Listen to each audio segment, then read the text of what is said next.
हाँ जी class, so welcome you all in mathematical tool differentiation part. So बेटा differentiation में क्या होता है, हम एक्चुअली स्लोप कैलकुलेट करते हैं, ठीक है ना।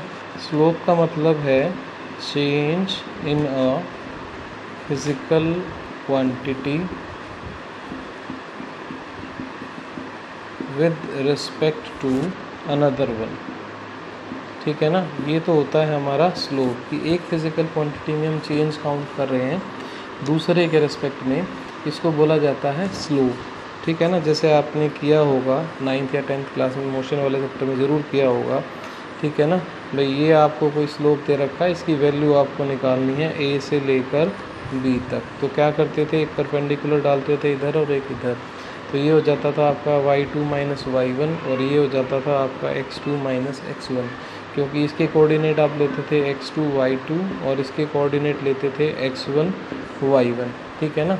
तो इस तरह से आपके पास क्या आ जाता था, slope y2 minus y1 bye x2 minus x1, ये आपके पास स्लोप आ जाता था, ठीक है। पर देखो डिफरेंशिएशन में डिफरेंस क्या है, यहाँ पर तो हर जगह स्लोप की वैल्यू सेम है, हर एक पॉइंट पर जो एंगल मिलने वाला है आपको वो सेम मिलने वाला है, ठीक है ना। पर यहाँ पर हम काउंट करेंगे डिफरेंशिएशन में वेरिएबल स्लोप को, जहाँ पर स्लोप की वैल्यू या एंगल की वैल्यू आप ये कहिए हर बार वेरी कर रही होगी। देखो जैसे इस ग्राफ में मैं बना देता हूँ इस तरीके से, देखो ये, ठीक है ना, थोड़ा सा कर्व शेप में, ठीक है ना। हर एक पॉइंट पर स्लोप की वैल्यू पहले से क्या है, डिफरेंट है, एंगल की वैल्यू हर एक पॉइंट पर क्या हो गई है, डिफरेंट हो गई है, ठीक है जी। तो इस तरह के स्लोप हम काउंट करेंगे, इसको हम बोलते हैं वेरिएबल स्लोप, ठीक है। डिफरेंशिएशन में हम इस तरह के वेरिएबल स्लोप को काउंट करेंगे। और सेकंड थिंग क्या, जो इंटरवल्स हम लेंगे वो दोनों इंटरवल्स क्या होंगे, स्मॉल इंटरवल्स होंगे। यानी ये अगर मेरे पास एक एक्स वाई प्लेन है और ये मेरा वेरिएबल स्लोप है, तो मुझे ये छोटा सा स्मॉल इंटरवल लेना पड़ेगा जहाँ पर y में कितना चेंज हुआ है, dy का मतलब है स्मॉल चेंज इन y, और dx का मीनिंग क्या है, यहाँ पर एक परपेंडिकुलर डालूंगा, ये देखो ये एक छोटा सा परपेंडिकुलर डालूंगा तो माइन्यूट सी ट्रायंगल बनेगी ना यहाँ पे, तो ये हो जाएगा आपका dx, जो कि क्या होगा, स्मॉल चेंज इन x, ठीक है। तो इसको हम बोलेंगे स्लोप, और यहाँ पर स्लोप की वैल्यू क्या हो जाएगी आपके पास, dy बाई dx, ठीक है, dy बाई dx, जिसको कैसे रीड किया जाएगा, इसको रीड किया जाएगा change in y with respect to x, change in y with respect to x, ठीक है। तो ये हो गया आपका, या ऐसे भी बोल सकते हैं rate of change of y, ऐसे भी रीड किया जा सकता था, rate of change of y with respect to x, ठीक है, ऐसे भी हम इसको रीड कर सकते हैं, ठीक है। ये होता है आपका डिफरेंशिएशन। तो चलो डिफरेंशिएशन अब काउंट कर लेते हैं, अलग अलग कुछ फार्मूलेज हैं डिफरेंशिएशन के।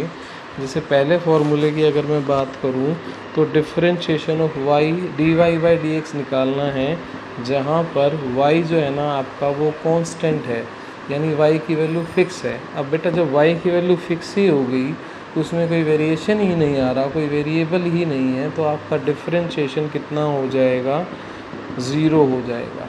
क्या हो जाएगा, ज़ीरो।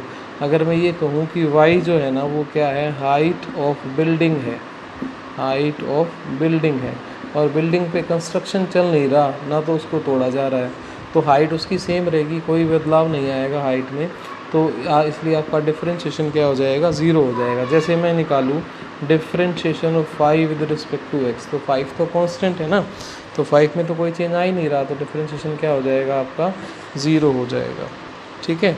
इसी तरीके से अगर मुझे अब नेक्स्ट एक और डिफरेंशिएशन निकालना है, जैसे है आपके पास y की वैल्यू दे रखी है आपको x raise to the power n, तो इसका आपको निकालना है डिफरेंशिएशन। तो क्या करो, पहले तो y की वैल्यू पुट कर दो, ठीक है जी, कर दी। अब इसका तरीका समझ लो क्या है।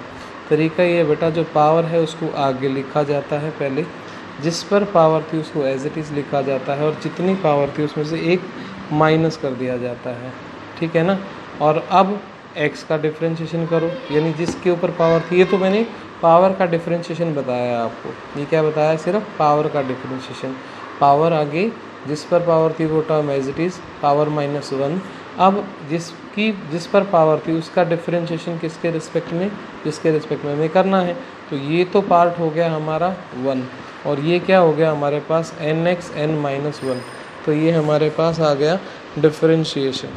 ठीक है, जैसे मैं आपको एग्जांपल के लिए करके बताता हूँ।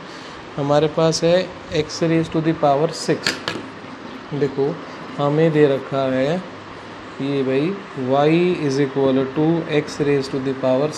तो क्या लिखेंगे, पावर हमें निकालना है dy/dx, तो पावर आगे term as it is power -1 और dx/dx, तो ये तो हो गया आपका 1, तो क्या आंसर आ गया 6x⁻⁵, ये आपका डिफरेंशिएशन हो गया। ठीक है, जैसे एक और एग्जांपल ले लेता हूँ मैं। एग्जांपल ले लिया मैंने भाई y=√x है, तो यहाँ पर dy/dx हमें निकालना है। तो इसका क्या मतलब है, x⁻⁴ मतलब है इसका, तो पावर आगे term as it is power -1। ठीक है, तो ये क्या बन जाएगा 1/2 x⁻⁻⁻², यानी क्या बन गया ये 1/2√x। इस तरीके से आप इसको करेंगे। ठीक है, अच्छा ये चीज़ तो मुझे बताने की आई थिंक ज़रूरत नहीं है कि अगर y x के बराबर होगा तो dy/dx कितना हो जाएगा आपका, dy/dx 1 हो जाएगा। ठीक है ना, dx/dx 1 होगा। ठीक है, कर लोगे यहाँ तक। अच्छा अब नेक्स्ट फॉर्मूले पर आता हूँ मैं, जिसे आपको दे रखा है e की x का डिफरेंशिएशन करना है आपको, यानी इस बार आपको y दे दिया आपको e की पावर x, तो इसका डिफरेंशिएशन अगर करोगे तो ये कितना आएगा, e की पावर x ही आएगा। अगर आपको करना है लोगैरिथम ऑफ x का डिफरेंशिएशन, तो ये होगा आपका 1/x। ठीक है, ये हो जाएगा 1/x। और अगर आपके पास है dy/dx ऑफ a⁻x, तो ये क्या होगा आपका, ये होगा a⁻x लोगैरिथम a। ठीक है ना, ये आपका a की पावर x का डिफरेंशिएशन होगा। ठीक है, तो मैं एक बार रिकॉल कर रहा हूँ। देखो फर्स्ट हमने डिस्कस किया dy/dx = 0 कब, इफ़ y = कांस्टेंट, ये फर्स्ट हमने डिस्कस किया। ठीक है ना, सेकंड हमने बात की dy/dx जहाँ पर y जो था वो क्या था, x की पावर n था, और इसका क्या आंसर आया था nx n-1 dx/dx। ठीक है, थर्ड हमने ये डिस्कस किया y की पावर y किसके बराबर है, e⁻x के बराबर है, तो ये क्या हो गया, इसका डिफरेंशिएशन भी e की पावर x ही आएगा। ठीक है, नेक्स्ट हमने डिस्कस किया लोगैरिथम ऑफ x का, ये हो गया 1/x। फिर हमने a की पावर x का डिस्कस किया ax log a। ठीक है ना, जैसे मैं अगर इसका एग्जांपल लूँ, मैं ले लेता हूँ d/dx ऑफ 5x, तो ये क्या हो जाएगा 5x लोगैरिथम बेस e5। ठीक है ना, ये आपका आंसर हो जाएगा। ठीक है जी, तो ये कुछ रूल्स थे हमारे। अच्छा अब इसके बाद ट्रिग्नोमेट्री आइडेंटिटी के लिए भी हम यूज़ करते हैं